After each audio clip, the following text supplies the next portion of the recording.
why you fall in love so easily, and what that says about you. So, you locked eyes with someone in the grocery store and suddenly imagined your whole life together. Dog, wedding, couple TikTok account, matching pajamas. Again. Let's talk about why you fall in love faster than Wi-Fi connects at your ex's house. What the Spoiler alert. It's not because you're too emotional. It's because your brain is running on a cocktail of chemistry, childhood stuff, and a touch of romantic delusion. And hey, no shame. We've all been there. Let's unpack it. Love isn't just sweet, it's chemical. Like, your brain literally throws a dopamine rave when you're infatuated. You feel alive. Everything's in HD. You're like, this is my person, even though they just asked for your Wi-Fi password. Falling fast can feel amazing, because it is.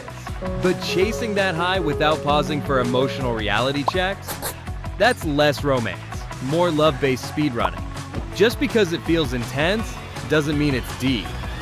Intensity is fireworks, butterflies, staring at your phone like it's a sacred relic. Intimacy is talking about hard stuff, not flinching at honesty, and knowing what they look like without a filter. Uh-oh! If you fall for people because of how strongly you feel rather than how well you know them, you might just be addicted to vibes, not connection. Sometimes you're not falling in love. You're falling into a hole your inner child is begging someone to fill. If you didn't get enough validation growing up, that cute stranger who says you're different feels like emotional salvation. And now you're writing poetry over someone who hasn't even met your cat. People with anxious attachment styles bond fast. Like, I just met you and already miss you fast. They crave closeness like it's oxygen. And when someone shows even a crumb of attention, the emotional floodgates open. Suddenly, it's not getting to know them. It's planning a future with someone who said, haha, you're funny once. Next day. Look, not everything has to be a lifelong romance. But if you catch feelings every time someone shares a vulnerable thought or owns a record player, maybe, just maybe, you're emotionally spreading yourself too thin. That's called emotional promiscuity. And yes, it's a real thing. It's like romantic fast food. Satisfying in the moment, but leaves you bloated, confused, and questioning your choices. Limerence is when your brain creates a deluxe fantasy version of someone you barely know. You're not in love with them. You're in love with your idea of them. It's like dating a Pinterest board. Curated, dreamy, and absolutely not real. Blame the movies. From Disney to rom-coms, we've been taught that love should be instant, magical, and totally worth sacrificing your career, I quit.